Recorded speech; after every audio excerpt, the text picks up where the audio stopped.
So a couple days ago when we went out riding, we encountered a deer. Fortunately or unfortunately, depending on how you look at the situation, we did capture it on video at least. We'll play the clip real quick.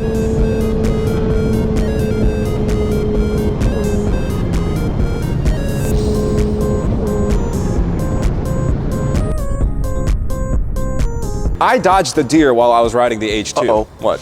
Uh-oh. It's making it leak more. Sorry, floor. I mean, It's meant to get dirty. It's a workshop. I dodged the deer on the H2 somehow. I know the H2's massive, heavy. It's really hard to maneuver. Somehow I dodged the deer. My boy Ryan, seen right here, dressed all dapper, hit it pretty hard. I think an H2 rebuild series would be really fun, but also I have full coverage on my H2, and so if I would have hit it and it would have caused this much damage, probably would have been totaled out, and then I could just buy it back and then rebuild the H2, no harm, no foul. And I think the H2 would have ate that deer a lot better. It's a much heavier motorcycle. It's a lot more stable. There would have been a lot less risk involved had, because honestly, you got lucky. With the H2 being heavier, it would have ate it a lot better. So first things first, obviously your headlight's a little messed up. yeah. This is my first time seeing it since last Wednesday when we crashed. Yeah. So it's been here. Do we want to call it a crash? I mean, there's It's some, not your fault though. there's some I feel pieces like missing. whenever you say crash, maybe it's just my own mental working. I think of like my V4 crash or like collision, perhaps, or encounter. encounter. Let's call it an encounter. I think it's a lot friendlier of a term. My encounter. There was some interesting parts that we already had to remove. There was some fur up here. I think there still is a little bit of fur. There's some fur. We got some souvenirs. I'm gonna say that this front cowl is probably $400. It's around $2,000 for a full set. Okay, that was From super Triumph. wrong. So if you get an aftermarket set of fairings, like if you just get like normal monster fairings or something like that, it's gonna cost around $400 to $900 depending on the quality that you get. Headlight, $200. We're looking about $1,000, maybe more worth of damages on this bike, not including labor, of course. Hold on. Although I don't think we need labor on this bike. But wait, there's more. It's separated down here below the headlight, so this Oh, if you're getting whole new fairings, then it's this fairing, not a yeah, big deal. the whole tab is broken off, so the tab itself is still attached to the headlight assembly. So this is why whenever you encounter a deer, you want to make sure you dodge them and not hit them like Should've Ryan did. Yeah, you should have just his ass. should have just clocked him. You should have just. Why didn't you dodge it, bro? Like, why did you hit it? Oh, I'm sorry. I should have just Move out of the way. No. Okay. In the moment, it was a little bit of a. That's something you really can't dodge. I got really lucky, as you can see in the video. I missed it by like literally centimeters. Yeah, I mean, There's because nothing I'm you can looking do. ahead at you and I'm like, oh my God, he's totally gonna cream that thing. And then there was a brief, fleeting moment of joy that you didn't hit it, followed by, oh my God, I'm next. And I just absolutely walloped. How do you feel after?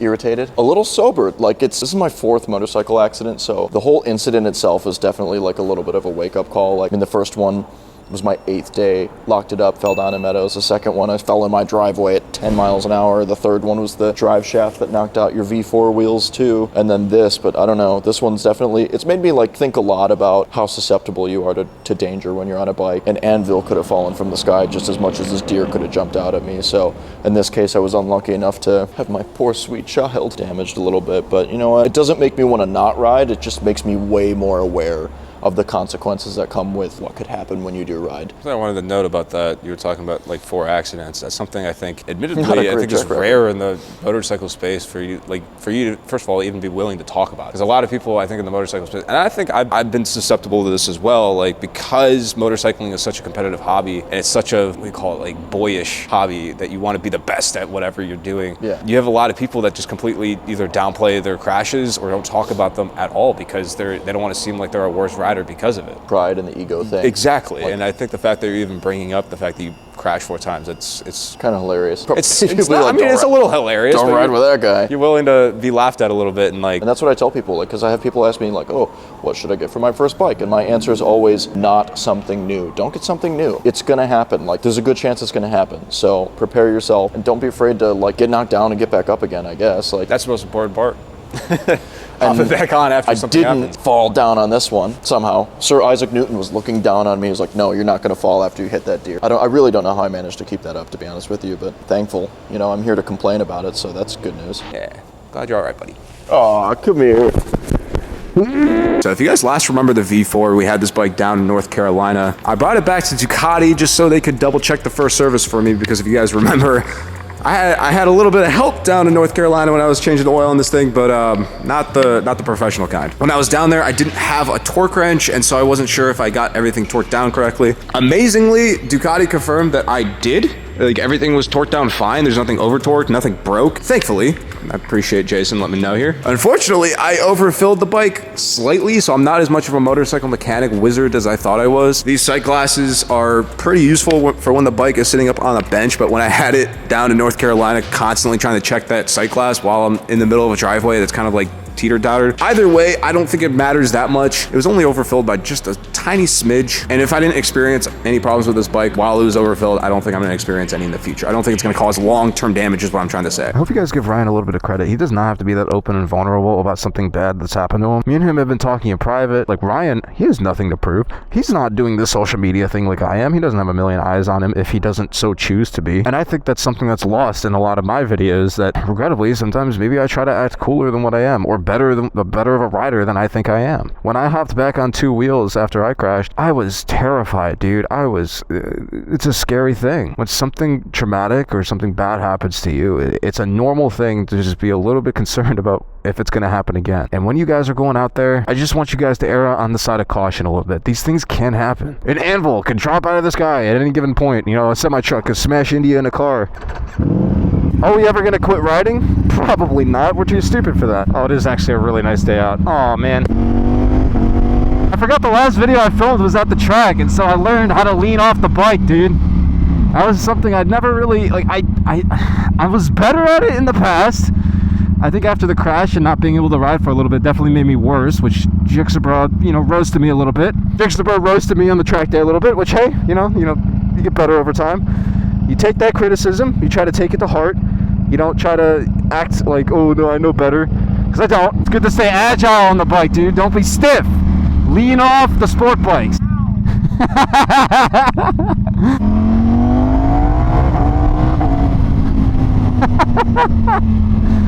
Oh, I love bikes, man. I can't believe I woke up having such a bad day too, and it just completely transforms when I hopped on this thing.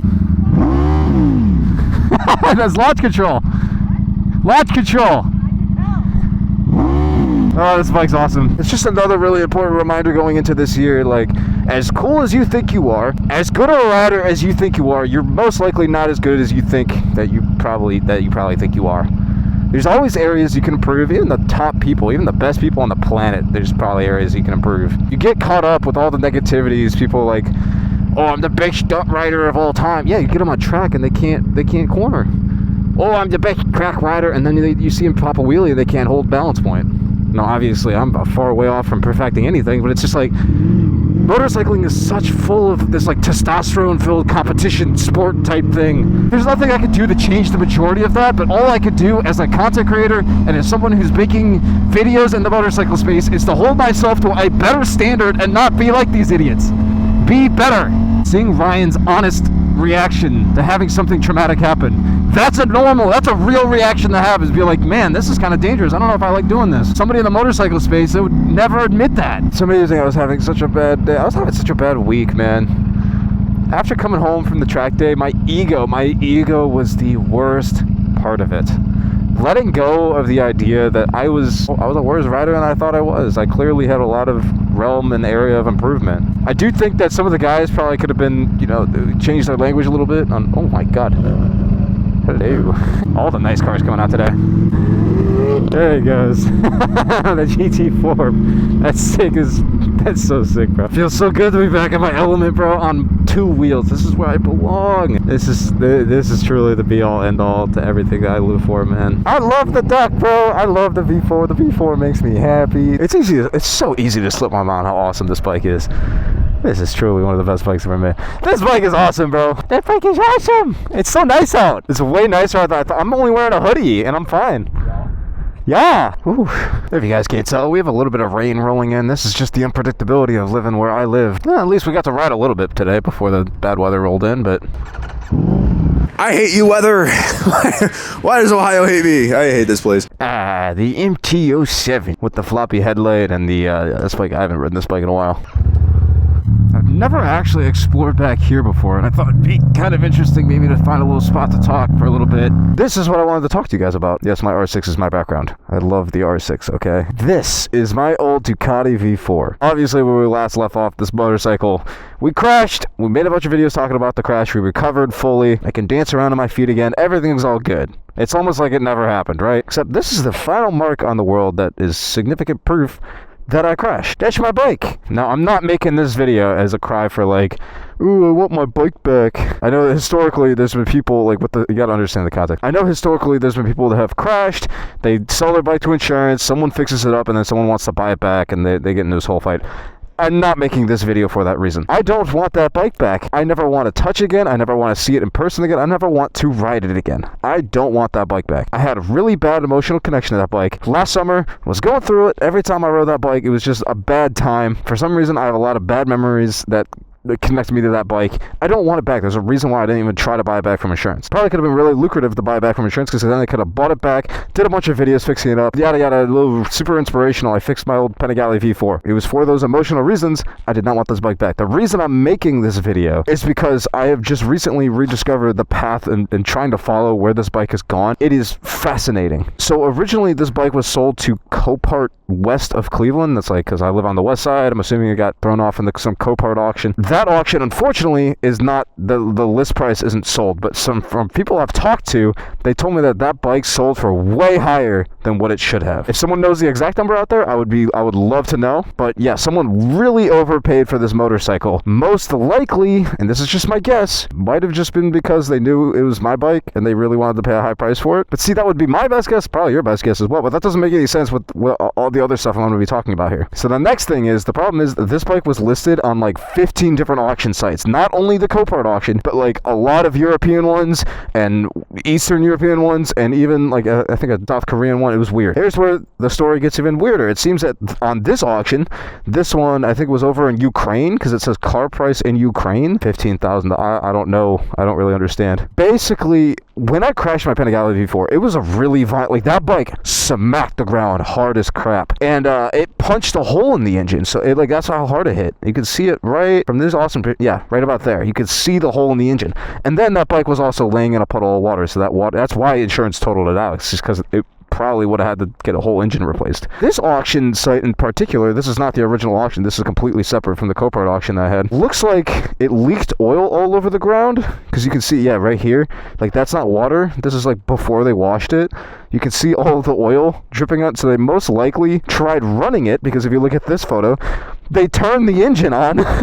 I can't believe it, bro. They turned the engine on, which is why the needle's right there. Looks like oil must have leaked all over the auction floor, and then they tried washing it with the hole in the engine. It's mind-boggling. I can't even believe that engine ran, let alone they washed it with the hole in the engine after they just ran. But I'm assuming that's why they listed it as run and drives, because I guess it does run and drive, albeit for only a little bit. This is just one of many auctions that I found the VIN number.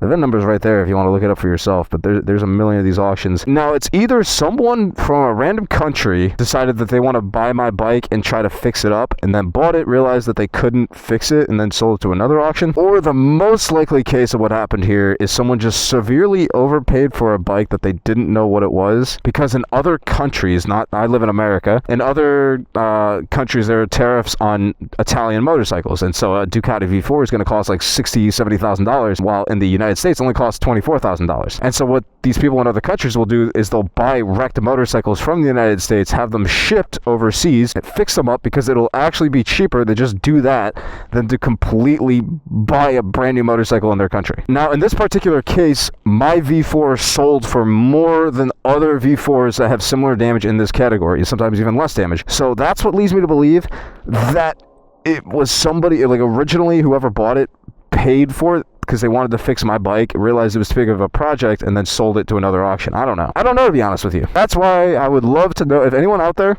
has any sort of connection to this bike, knows where it ended up. I would love to hear from you, just so I can finish the story, so that way I can satisfy my viewers. I don't need to see it. I don't want to see it. If someone out there wants to make a video where they recovered Matthew Wood's bike, that would be sick. I think it would be dope, but I don't want to ride it ever again, please. So if you're curious about the V4, that's where it's ended up. And just like that, the MT-07 and the V4 are away for the day. School tomorrow. At least we got to ride for a little bit today. It was freezing out though. Make sure to stay safe out there. Ride your bikes within your own limits. And I'll have to see you guys in the next one. Bye-bye.